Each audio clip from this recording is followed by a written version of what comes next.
There are moments in life that split your world in two. Before. And after.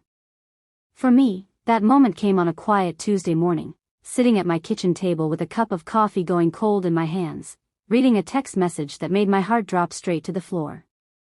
It was from my mother. "Sweetheart, we need to talk about the wedding. Your sister and Daniel feel it would be better if you didn't attend. We hope you understand." I read it 3 times. 4 times. 5. I kept waiting for a second message. A laughing emoji. Just kidding. Something. Nothing came. My name is Clara. I'm 31 years old. I have spent my entire life being the steady one, the daughter who showed up, who helped, who gave quietly without ever asking for anything in return. When my father's business struggled, I lent money without hesitation. When my mother had surgery 2 years ago, I took 3 weeks off work and slept on a hospital chair just to be there. And my sister, Lily, I loved her the way only an older sister can. Fiercely. Completely. Sometimes foolishly. I helped her plan this wedding for 8 months. 8 months of venue calls, catering tastings, seating charts, and late-night phone conversations about flower arrangements and honeymoon budgets. I even helped her pick the dress she was going to wear walking down that aisle. But what I didn't know that day, what I was completely blind to, was that Lily and her fiancé Daniel had been quietly building a wall between me and my own family. Feeding them small poison stories. Turning my loyalty into something that looked like interference. My help into something that looked like control. I didn't know any of that yet. All I knew, sitting at that kitchen table, was that the family I had given everything to had just told me, through a text message, that I was not welcome at my own sister's wedding. I didn't cry right away. That surprised me. I just sat there in the silence, feeling something cold and strange settle into my chest. Not anger. Not sadness. Something quieter than both of those things. A decision. I put my phone face down on the table, picked up my cold coffee, and took a slow sip. Fine, I thought to myself. Fine. Because what none of them understood, not my mother, not Lily, not Daniel, was that the one person they had chosen to push away was the same person quietly holding everything together. And they were about to find that out in the most painful way possible.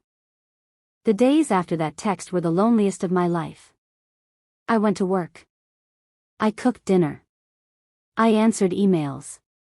On the outside, I looked completely fine. But inside, I was replaying every memory, searching for the moment it all started to turn. And slowly, it came back to me. It started with Daniel. From the very beginning, something about him made me uneasy. He was charming in that polished, practiced way, the kind of charm that always knows exactly what to say. I had smiled through it. Told myself I was being too protective. But then came the small moments I had brushed aside. The way he would go quiet whenever I offered to help with something. The way Lily stopped calling me as much after they got engaged. Little comments here and there. "Clara always has an opinion," said with a laugh that never quite reached his eyes. I had ignored all of it. Because I trusted my family. That was my mistake. 2 days after the text, my cousin Rachel called me.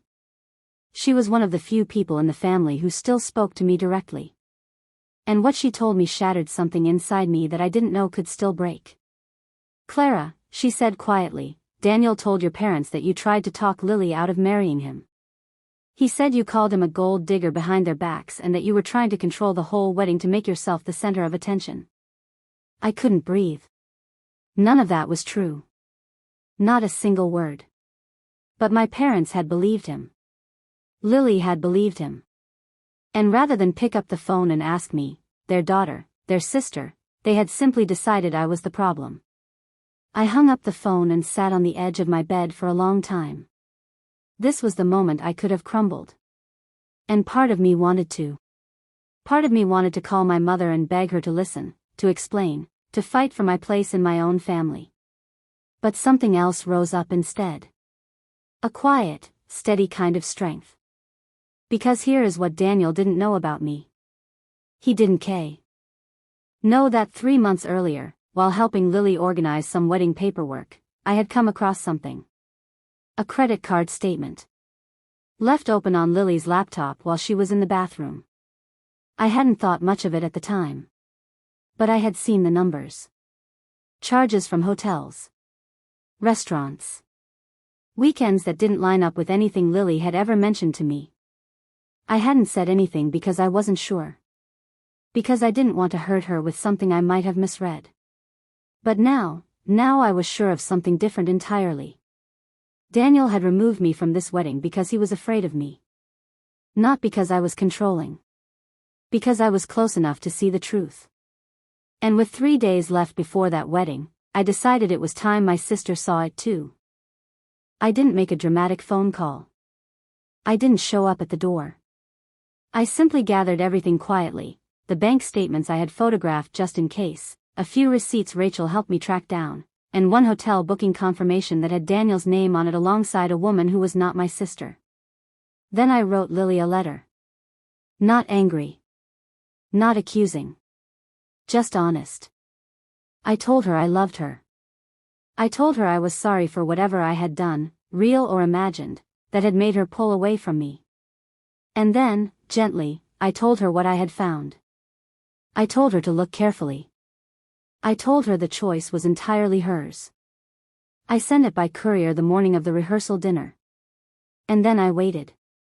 The wedding was on a Saturday. Friday night came and went in silence. But Saturday morning, 3 hours before the ceremony, my phone rang. It was my mother. She was crying so hard I could barely understand her. Lily had confronted Daniel with the letter. He had denied it at first. But when she showed him the proof, his whole careful performance had collapsed in minutes. Names came out. Dates came out. A relationship that had apparently been running quietly alongside their entire engagement came out. The wedding was called off. And then, in a moment I will never forget for the rest of my life, my mother said through her tears, "Clara, we have $38,000 in deposits and vendors and we don't know what to do.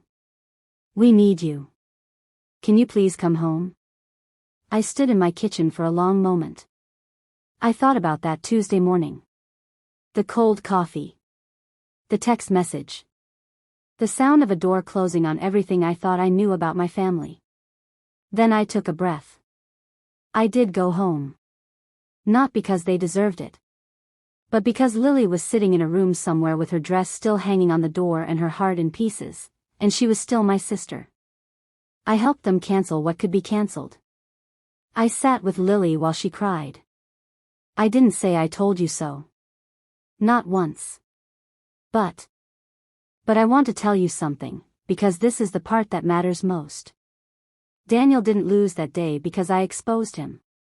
He lost because the truth was always going to come out. I just made sure my sister had the chance to see it before it was too late. And if someone in your life is trying to push you out, quietly, carefully, on purpose, pay attention.